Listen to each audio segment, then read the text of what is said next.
Hello students, आज हम start कर रहे हैं क्लास 11th में motion in plane. Motion in a plane. तो देखिए, अभी प्रीवियस वीडियो में हमने आपको पढ़ाया था कि motion in straight line, motion in straight line 1 dimension motion होता है। अब मोशन इन प्लेन में 2 डायमेंशन मोशन होता है। मींस बॉडी जब 2 डायमेंशन मोशन करती है एक्स वाई एक्सिस में, तब हम उसको कहते हैं कि मोशन इन अ प्लेन। और जब बॉडी यूनिवर्स में मोशन करती है तब उसको बोलते हैं 3 डायमेंशन मोशन। तो मोशन इन प्लेन में कुछ जो इनिशियल पॉइंट है उसको देखिए। सबसे पहले एक तो है पोजीशन वेक्टर। पोजीशन वेक्टर, तो पोजीशन वेक्टर में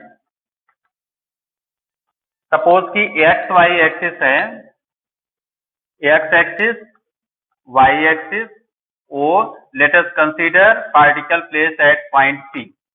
पार्टिकल की जो पोजीशन है वो कहां पर है? पी पर है, जिसका कोऑर्डिनेट है एक्स वाई। जिसका कोऑर्डिनेट क्या है? इधर एक्स है और ये वाई है, और इसको आर वेक्टर से रिप्रेजेंट करते हैं, आर वेक्टर। तो R vector will be equal हो जाएगा, R vector will be equal हो जाएगा I x plus J Y. I means, I cap means होता है unit vector along X axis. एक बार फिर से समझिए, आई आई कैप का मतलब हो गया कि unit vector along X axis. J means हो गया unit vector along Y axis. ठीक है ना? अच्छे से समझते जाइए आप, तभी आपको समझ में आएगी बातें। पोजीशन वेक्टर, बॉडी कहां पर है? 2 डायमेंशन मोशन में पी पॉइंट पर है, जिसका कोऑर्डिनेट क्या है? एक्स और वाई। मीन्स एक्स एक्सिस में उसकी जो पोजीशन है एक्स, और जब वाई में जाते हैं तो डिस्टेंस कितनी हो जाती है? वाई हो जाती है। ये है उसको, अगर पोजीशन वेक्टर को हम ओपी को रिप्रेजेंट करते हैं आर वेक्टर से, तो आर वेक्टर इक्वल हो गया i x plus J y. अगर इसका मॉड अप्लाइड करते हैं तो mod of r will be equal हो जाएगा under root x square plus Y square. क्योंकि इसके पहले हमने बताया था, वेक्टर जब पढ़ा रहे थे, कि आई कैप डॉट आई होगा 1, जे डॉट जे इक्वल क्या हो जाएगा? 1 हो जाएगा। तो R vector, mod of R vector equal होगा under root x square plus Y square. Next है आपका डिस्प्लेसमेंट।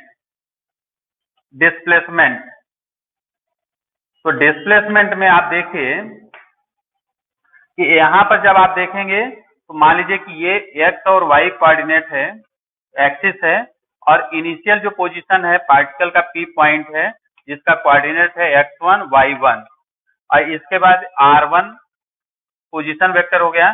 सेकंड जो कंडीशन आती है, सेकंड जो पोजीशन है वो क्यू पर है, जिसका कोऑर्डिनेट है x2 y2। तो इस तरह से इसका जो डिस्प्लेसमेंट हुआ वो पी क्यू हुआ। कितना डिस्प्लेसमेंट हुआ? P Q. तो P Q will be equal हो गया, देखिए पी क्यू इक्वल हो गया। अब देखिए यहाँ पर क्या है? R2 है, तो R2 vector minus R1 vector. R2 की जो वैल्यू है वो आई x2 plus j y2 minus R1 की जो वैल्यू है i x1 plus j y1 will be equal, इसको लिख सकते हैं i x2 minus x1 plus j y2 minus y1। इसी को जब मॉड अप्लाइड करेंगे तो P q mod will be equal हो जाएगा under root x2 minus x1 whole square plus y2 minus y1 whole square. तो ये हो गया आपका फर्स्ट नंबर। हमने क्या बता दिया? Position vector. सेकंड नंबर बता दिया डिस्प्लेसमेंट। डिस्प्लेसमेंट थर्ड है वेलोसिटी। वेलोसिटी, तो देखिए वेलोसिटी में भी जब 2 डायमेंशन में हम मॉड फाइंड करेंगे तो ये हो जाएगा equal under root we x square plus we Y square.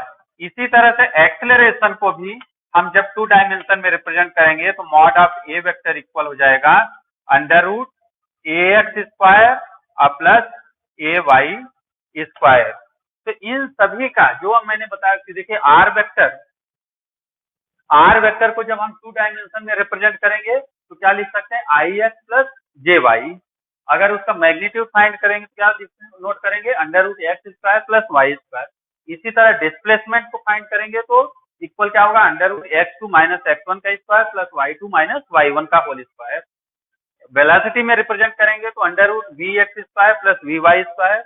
A equal करेंगे तो A X square plus A Y square. Next आपका टॉपिक आएगा यूनिफॉर्म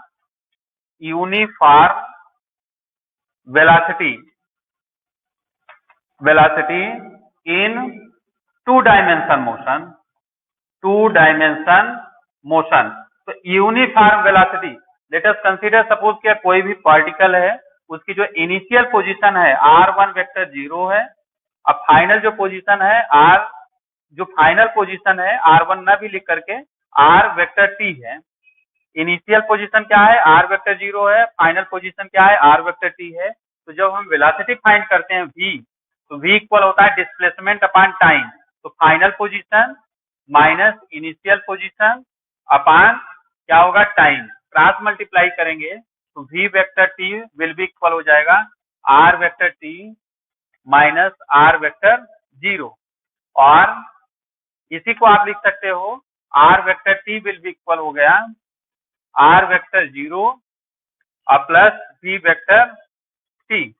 बट ये बॉडी किस में मोशन कर रही है, टू डायमेंशन। हमने क्या लिखा है uniform velocity in two dimension. जब टू डायमेंशन मोशन हुए तो निश्चित रूप से ये आर जो पोजीशन वेक्टर है ये इसके भी दो कंपोनेंट होंगे, एक्स एक्सिस और वाई एक्सिस।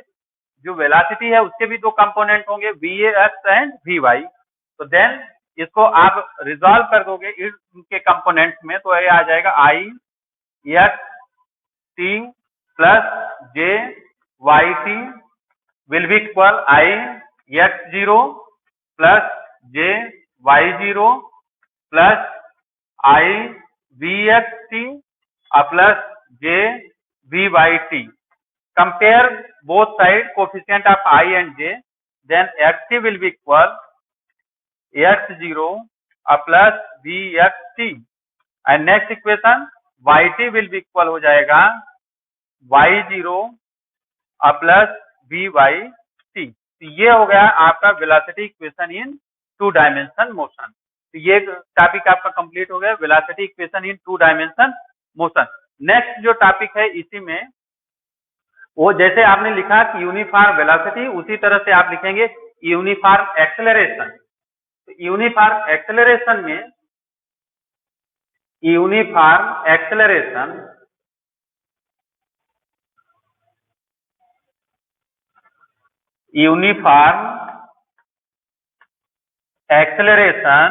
इन टू डायमेंशन मोशन। तो आप इसमें जब देखेंगे यूनिफॉर्म एक्सेलरेशन में, तो आप late us consider a body move in a straight line, it's initial velocity v vector 0 and final velocity v vector t, then acceleration will be equal v vector t change in velocity upon time interval. Cross multiply करेंगे तो a vector t will be equal v vector t minus v vector 0, that is v vector t will be equal v vector 0 plus a vector t। Then v vector, अब देखिए यहाँ पर भी body move in two dimension motion, then velocity and acceleration resolve in two components, that is x axis and y axis. दोनों में motion करते हैं body, to dimension motion हम लोग पढ़ रहे हैं। तो अगर वेलोसिटी है तो भी टू डायमेंशन टू कंपोनेंट्स होंगे, एक एक्स एक्सिस में होगा एक वाई एक्सिस में है। और यदि एक्सेलरेशन है तो उसके भी दो कंपोनेंट्स होंगे, एक्स एक्सिस में और वाई एक्सिस में। तो जब इसको रिजॉल्व करोगे तो ये आ जाएगा I V X T plus J V Y T will be equal होगा I V X 0 plus J V Y 0 plus I A X T plus J A Y T. Compare both side coefficient of I and J, then V X T will be equal be X zero plus A X T and we Y T equal V Y zero plus A Y T. तो इस तरह से इसके दो equation होंगे। ये हो गया आपका acceleration equation in two dimension motion. Next video में हम आपको बताएंगे displacement equation in two dimension motion.